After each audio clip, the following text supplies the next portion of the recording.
Atos 20.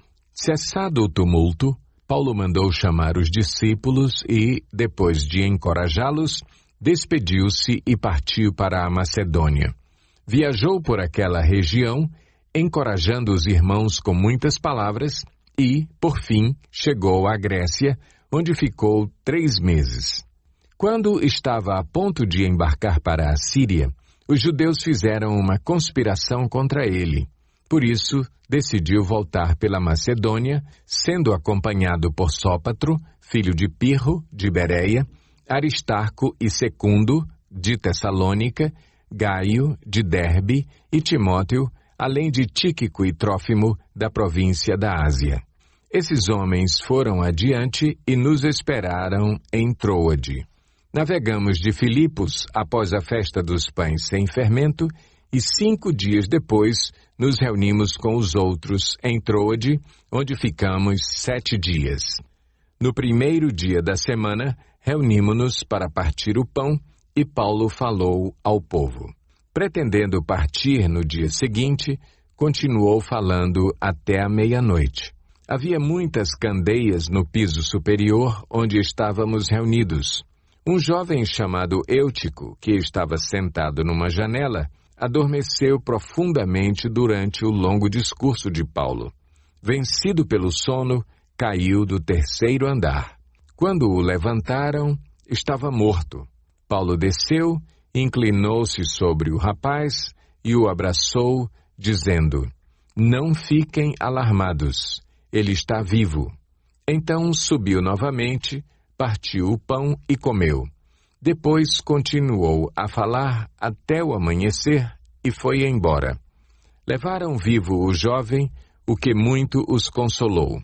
Quanto a nós, fomos até o navio e embarcamos para Assôs, onde iríamos receber Paulo a bordo. Assim ele tinha determinado, tendo preferido ir a pé. Quando nos encontrou em Assôs, nós o recebemos a bordo e prosseguimos até Mitilene. No dia seguinte, navegamos dali e chegamos defronte de Quio. No outro dia, atravessamos para Samos e, um dia depois, chegamos a Mileto. Paulo tinha decidido não aportar em Éfeso para não se demorar na província da Ásia, pois estava com pressa de chegar a Jerusalém, se possível, antes do dia de Pentecoste. De Mileto, Paulo mandou chamar os presbíteros da igreja de Éfeso. Quando chegaram, ele lhes disse: "Vocês sabem como vivi todo o tempo em que estive com vocês, desde o primeiro dia em que cheguei à província da Ásia. Servi ao Senhor com toda a humildade e com lágrimas, sendo severamente provado pelas conspirações dos judeus. Vocês sabem que não deixei de pregar-lhes nada que fosse proveitoso, mas ensinei-lhes tudo publicamente e de casa em casa. Testifiquei, tanto a judeus como a gregos, que eles precisam converter-se a Deus com arrependimento e fé em nosso Senhor Jesus. Agora, compelido pelo Espírito, estou indo para Jerusalém, sem saber o que me acontecerá ali. Só sei que em todas as cidades o Espírito Santo me avisa que prisões e sofrimentos me esperam. Todavia, não me importo, nem considero a minha vida de valor algum para mim mesmo, se tão somente puder terminar a corrida e completar o ministério que o Senhor Jesus me confiou de testemunhar do Evangelho da graça de Deus. Agora sei que nenhum de vocês, entre os quais passei pregando o reino, verá novamente a minha face. Portanto, eu lhes declaro hoje que estou inocente do sangue de todos, pois não deixei de proclamar-lhes toda a vontade de Deus.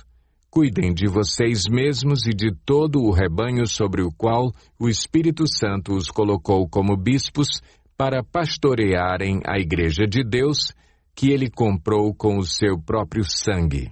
Sei que, depois da minha partida, lobos ferozes penetrarão no meio de vocês e não pouparão o rebanho. E dentre vocês mesmos se levantarão homens que torcerão a verdade a fim de atrair os discípulos. Por isso, vigiem. Lembrem-se de que durante 3 anos jamais cessei de advertir cada um de vocês disso, noite e dia, com lágrimas.